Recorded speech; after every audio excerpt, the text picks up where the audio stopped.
if you want to have a little bit less stressful spring and summer, we highly recommend you get prepared for this process in advance so you can kind of be ahead.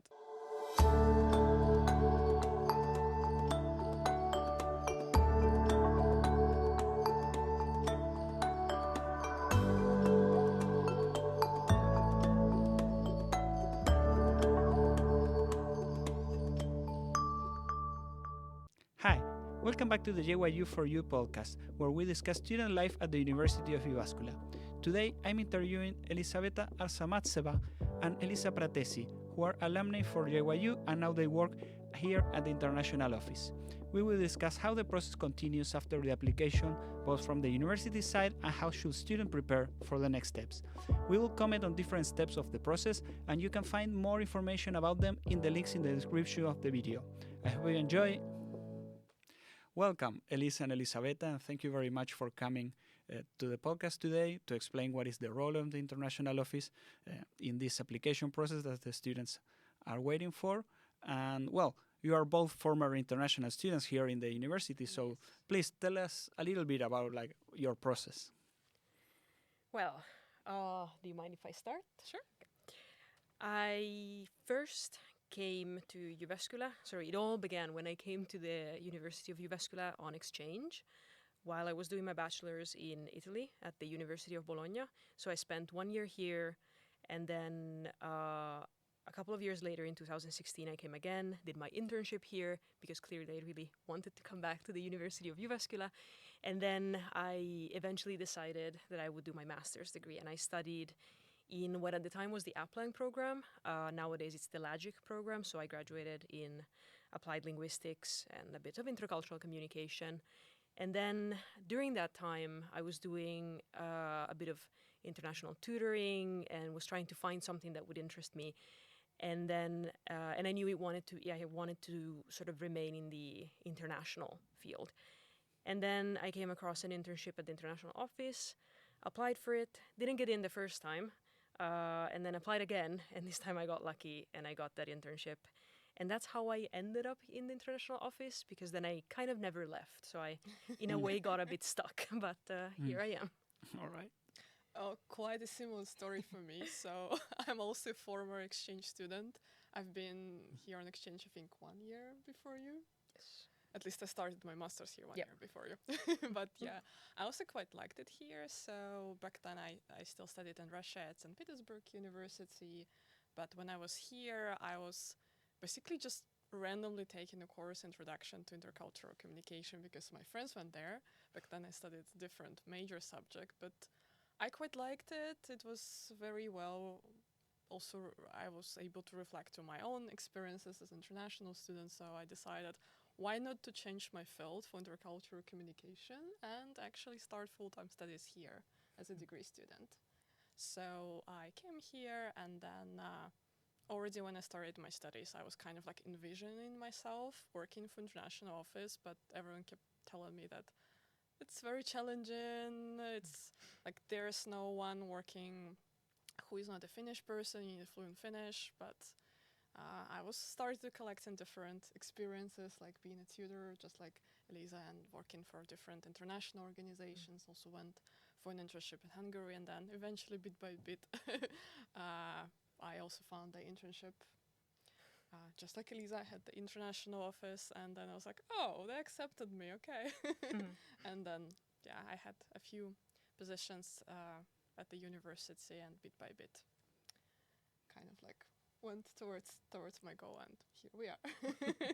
All right, fantastic. So you are now working in the international office, and now the joint application have just ended in the last days of January. So people have submitted their applications, all their attachments, and now like it's on the university's part, and now students are just like waiting to hear back from you. But then like what is happening right now, like in the university side of this process? So before we go to what is happening now behind the scenes, maybe a bit of information about our application results from this round.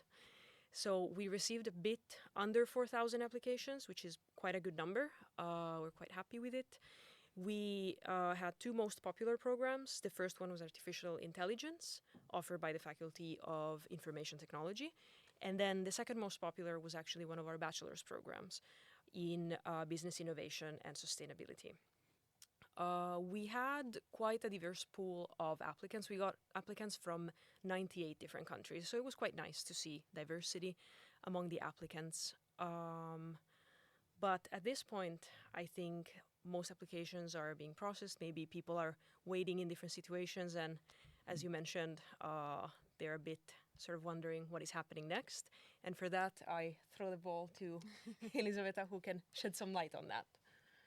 So what's currently happening depends on the program and what kind of admission procedures they use. So some programs, they evaluate their application materials which were uploaded back in January. For example, some of you might have needed to record a video, your kind of like motivation letter in a video format. So for those programs, they're actually pretty ready to publish the results. So you might hear in your admission decision in the upcoming weeks. Then some programs, they are organizing online interviews. So those of you who participate in the interviews should have received the invite. And then the interviews, I think, are happening like in mid-March, and you should receive results by the beginning of April. And also some programs, they also use ACRES evaluation to establish their language proficiency. So you should also get information about that timeline. And for some of the bachelor program admission groups, you might actually receive the admission results in May. So it's always good to check the information provided when you apply about the further steps. So every applicant will know like what is the timeline. So right now what they should do is just wait for the university to send them an email or something. Well, you Spoiler. shouldn't just wait. No. Not waiting in the... Okay. No, definitely not. So for those of you who are residing outside of European Union, I hope you know that you will need to apply for the residence permit. This is official term, but essentially it's a student visa. And actually, spoiler alert, right now is the best time to prepare for that. All right. So let's imagine it's already end of March, April, and people receive the admission results. It's gonna be hundreds, it's gonna be maybe even thousands of students who get admitted for international programs in Finland. And what they do next, they all rush to apply for the residence permit. So if you want to have a little bit less stressful spring and summer, we highly recommend you get prepared for this process in advance so you can kind of be ahead of that queue in a way. So first thing you can do now is to check the residence permit requirements and where you need to identify yourself. So for some of you, it's going to be the capital city of your home country, but for example, if you're from Sri Lanka or Pakistan, you will actually need to travel to another country, and you may also need to get an entry visa to go there and apply there. And also there might be different procedures, how you book the appointment. So it's better not to leave it until when you receive your admission decision, because you can just do this all now. And the second most important thing related to residence permit application, and this is sometimes what students report is quite a stressful part for them, and also the reason for so many delays and sometimes even rejections, is financial requirement. So in order to move to Finland, of course you need to allocate funds for their tuition fee payment. But in addition to that, you also should have funds ready to use for living expenses. And according to immigration service requirement, this is at least 800 euro per month. So for a whole year of studies, it's approximately around 10,000 euros, so 9,600. And you need to have that sum of money, at least that sum of money, in your own bank account. It takes time to transfer the funds. You will also need to provide at least 6 months statement where the money came from and like all confirmation documents. So if it's, for example, your family members who provided money, it's good to start transferring the sum of money now. So again, you don't need to wait for this and you don't end up an hesitation, and this delays the time when you can apply for the residence permit.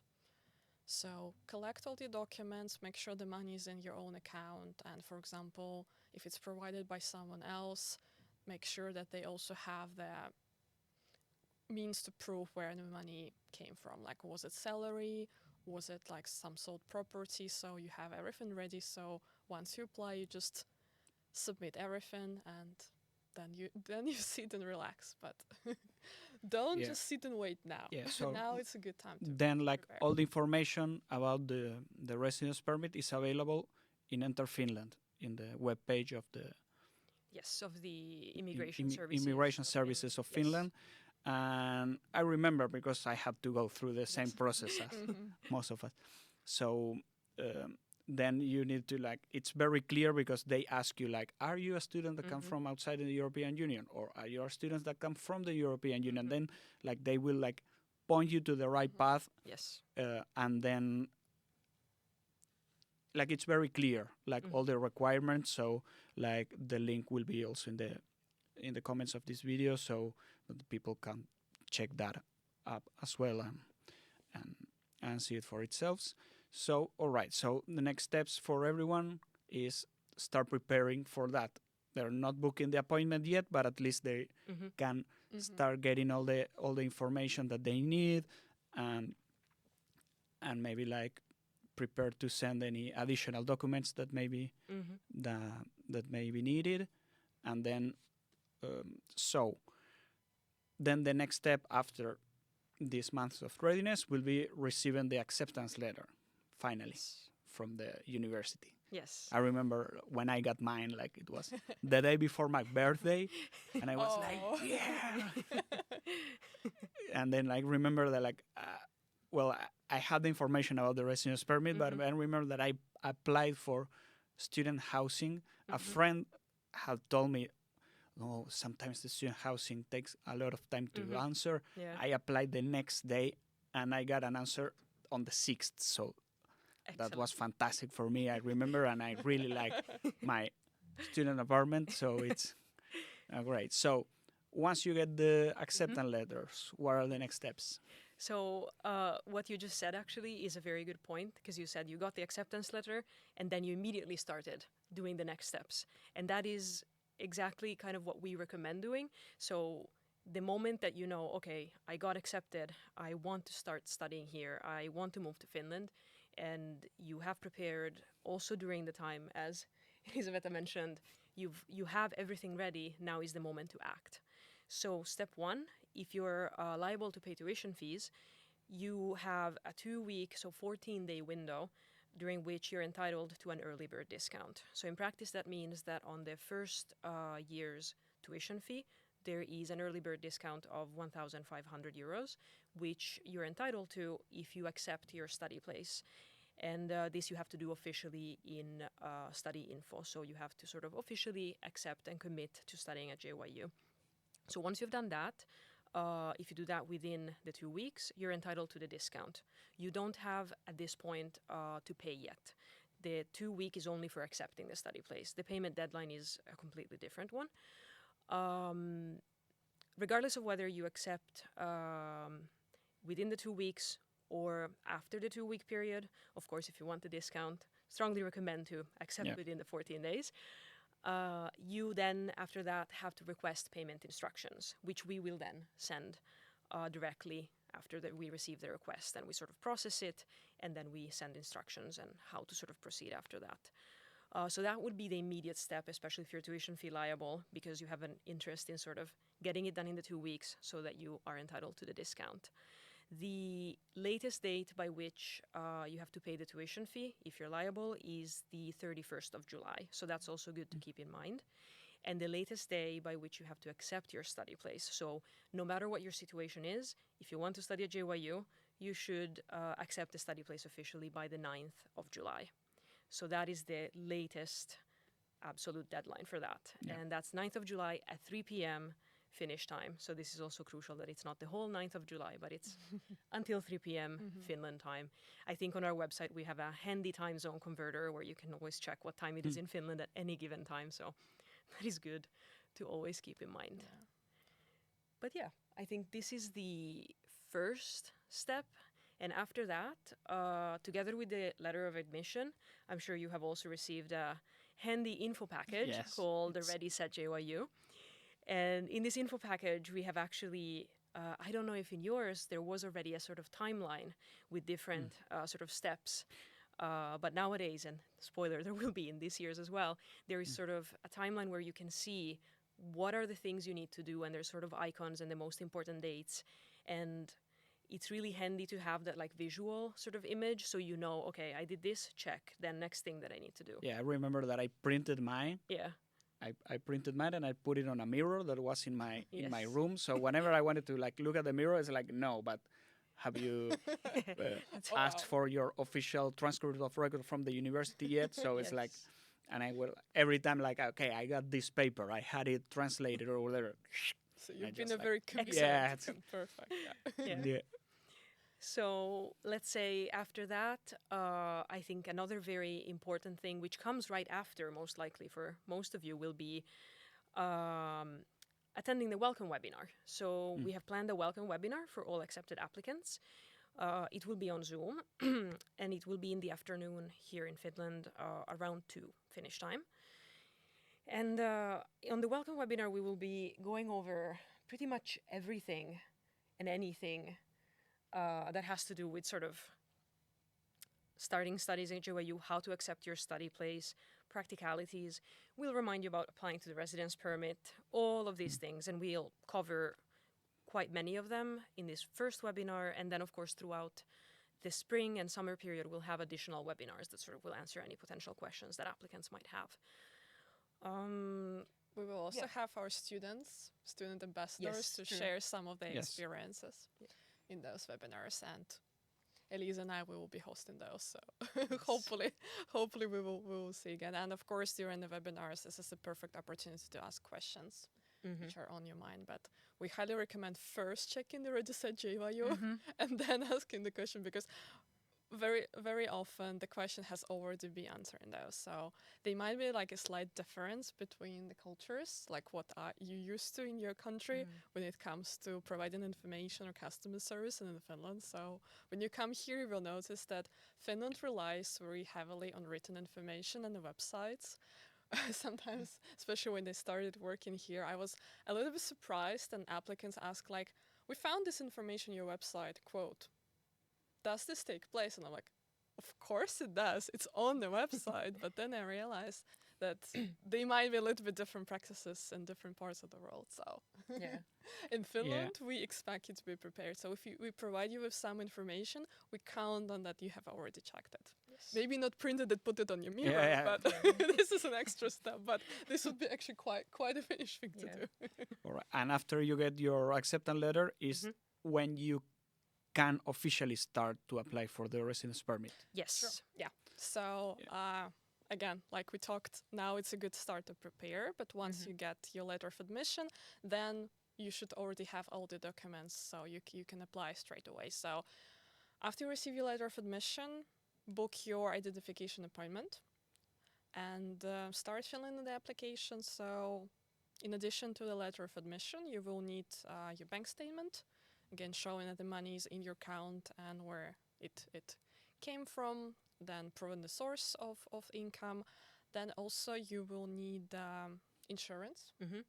So this is also something you can check already now from which companies you can get it. It can be from your home country or it can be some international insurance provider, but you should take insurance before you apply for the residence permit. And then if you're entitled for an early bird discount, then we will provide you the certificate, and then you will also attach it to your application so Migri knows how much you should pay for your tuition. You don't have to pay tuition before applying for the residence permit, so don't make that delay you. It's enough to have that money in your bank account. So in addition to almost 10,000 euro for living expenses, you just have the necessary sum for tuition fee payment, and this is totally okay for Migri. Also, some of you might be admitted conditionally, provided that either you still have an unfinished degree or you will later need to provide paper copies. Again, this also shouldn't slow down your residence permit application process. Moreover, we recommend and Migri recommends that you start applying while you're conditional admitted. Like in case your admission doesn't become final, then we just inform Migri. So applying while your admission is still conditional, it's not going to be any any problem, like any punishment for your residence permit application. Yeah, and also like from my understanding, Migri works like in a first come first serve basis, like for student applications. So in a way, like the earlier you apply, the earlier your application will be processed. In general, yes, they Yes. work chronologically. But if your application is incomplete, then of course you just add in extra months on your application. So apply as early as possible, but also as prepared as possible. Of course, if you need to provide some additional documents, you can always do that later. But this core set of documents should be already there. Everything should be ready the moment you submit. And like further into the year, like you're going to have the process of moving to Finland and prepare anything. So like adding to the stress of like moving to a new country to study for a couple of years, like you don't want the stress of, oh no, I'm still waiting for my residence permit. Like we wouldn't have any students arriving and maybe like being in risk of like not being here for the beginning of their studies. We want people to arrive here in August so that they can be prepared, adapt to the city before they want the... Yes. Exactly. Yeah. Usually those students who apply very soon after receiving the letter of admission, they get everything done really quickly and they have like pretty stress-free summer. Like some of them might get their residence permit already like by mid-June, and then they just can really plan everything regarding the movie and book the tickets, and they're already here even for like early August courses, for example, if they take part in those. And then those students who unfortunately don't follow our recommendations, then at some point in June, July, we start getting like very, very stressed messages asking us, what do I do now? Can you do something? And unfortunately, we on the university side, we cannot expedite the applications. We cannot influence the outcome or the speed how it's processed in any ways, because before immigration service even goes on their application, it should first be processed by the local embassy, who is going to verify, for example, your bank statement, where your money came from, things like that. So if you apply in April, they have more time for that. In summers, part of embassy staff might already be on vacation, and in January, it's just so many applicants applying in summer months. It's just, things are going to pile up. I mean, it's like you said, it's not only the students that have been selected here at JYU, it's most likely around the beginning of April, everyone else in Finland, everyone else that has applied to a Finnish university will receive a letter of admission if they were accepted, and they will all start doing the same process. So it's not only prospective JYU student, it might be prospective Helsinki University students, it might be someone else. So it's a lot of people, and it is a lengthy process, especially then if you're not ready to start the application. And also we did some math this year, and because Migri, so the Finnish immigration agency, they have sort of an estimate of how long it takes to process a residence permit application. So for a student residence permit on their website, it says that in a very fast scenario, it can be 30 days. But in our experience, that's a very optimistic estimate, up to 3 months. And so we counted 3 months backwards, 3 months from the moment that a student receives letter of admission, and what is the sort of latest date by which we recommend you apply for your residence permit for you to be able to arrive in Jyväskylä so you can start your studies on time. And that is the 15th of May. So anything after the 15th of May, it's very likely that you will arrive late. So that's why we spend so much energy and time and effort on this residence permit matter, not because we're particularly fascinated necessarily by the immigration process in itself. Oh, I still remember my own application. Oof. We're not immigration experts nor agents. That's Migri's responsibility. But we just want to make sure that our future students have the best chance at arriving for the orientation week, because that's very important. And it's also easier to figure out the other steps in your life, like you said, like settling down in Jyväskylä, finding an apartment. If you come with family, finding schools for your kids, and all of these little things, finding furniture for your new apartment. it's much less stressful if you're not trying at the same time to still figure out how the residence permit process works, and you're maybe still not in the country yet. And then your tutor is writing to you, and then orientation starts, and everything happens at once. And that's a very demanding, stressful situation to be in. And that's why we really recommend to like be prepared and start early.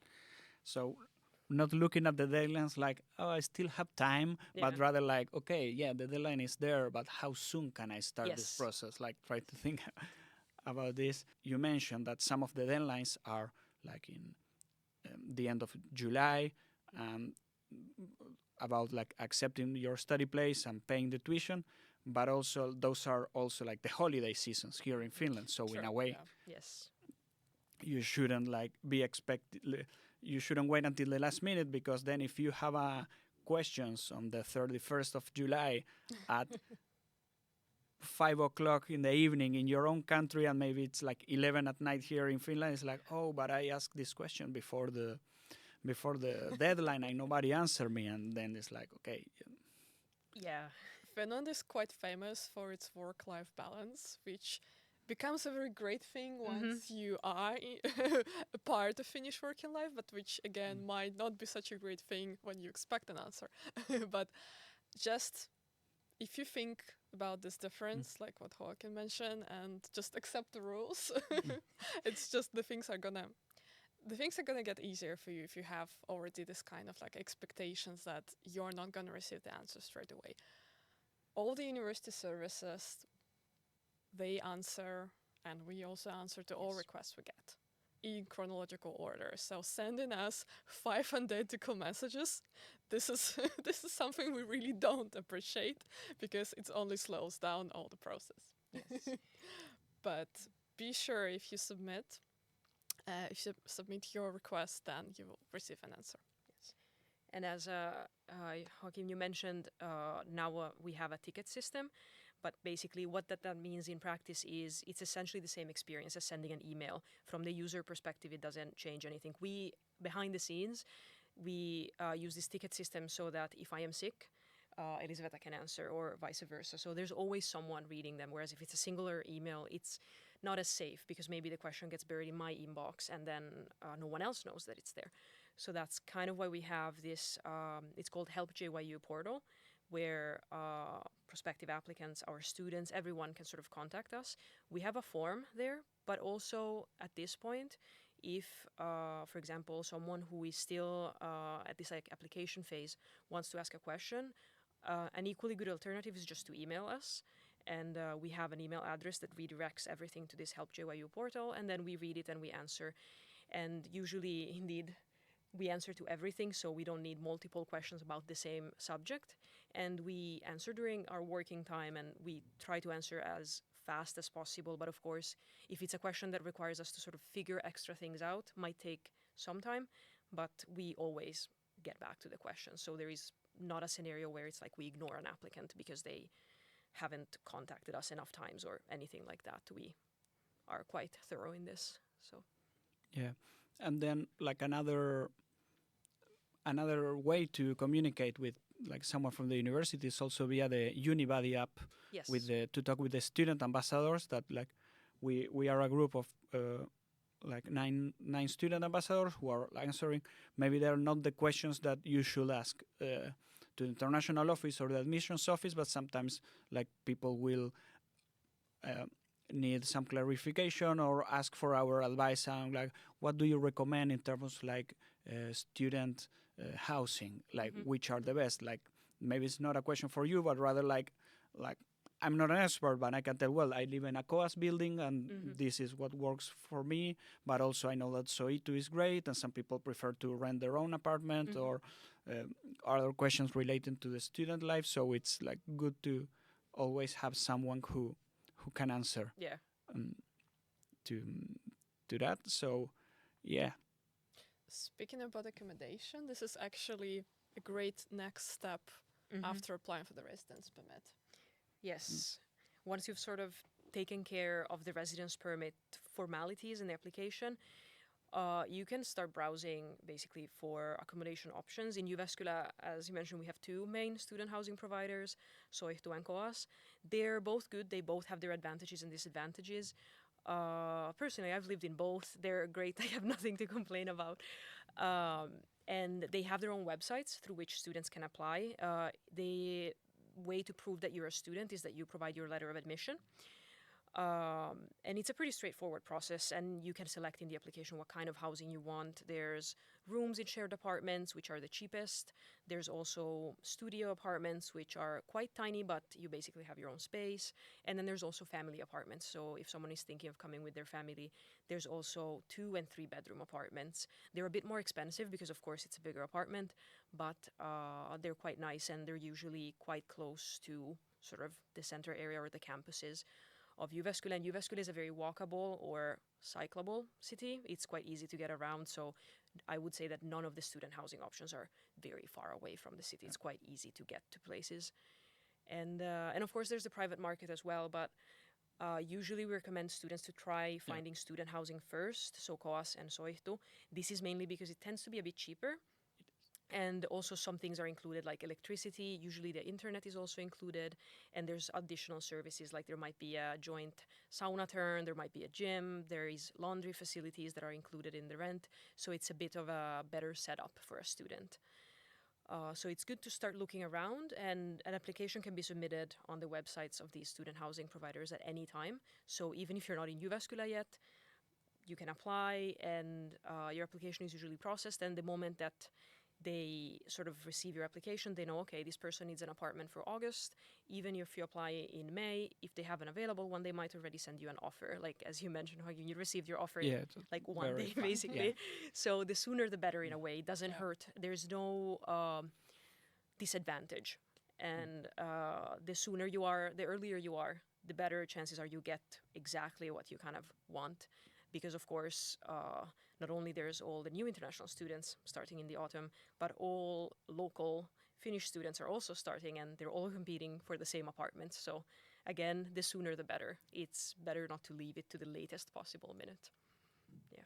And then another important step in the process, if you're admitted conditionally, which means that you still need to submit the paper copies of your educational documents, would be to collect all of them and mail them that they reach the University of Jyväskylä by the 15th of July. And once again, don't leave it until the very last moment, because if it arrives after the deadline, I think it's also 3 o'clock Finnish time.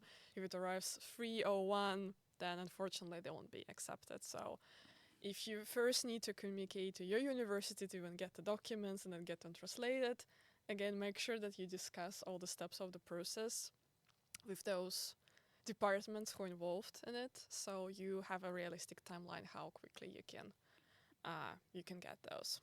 And also, like, bear into account like an international mailing, because you need to send like the paper copies, not like an email.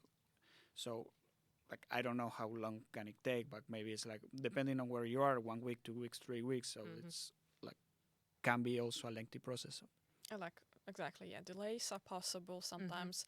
Again, we get stressful messages from the applicants. Oh, there is like a bank holiday in my country. My mail is delayed. It's, again, the responsibility of the applicants to ensure that the documents are received in time. So the deadline won't be prolonged because of this kind of reason. So just bear that in mind. But if you have realistic expectations, if you did your research, if you know how it goes, so you're ready to submit the documents, once you get them, then it should all be right. But yeah, you talked about expectations, and I think we've talked during this whole conversation a lot about expectations, and one sort of big, very important thing to consider at this point is also, once you've accepted your study place, for example, is just to think about what do you expect from these 2 years in Finland, because it is 2 years if it's a master's and more years, 3 if it's a bachelor's, and potentially then continuing.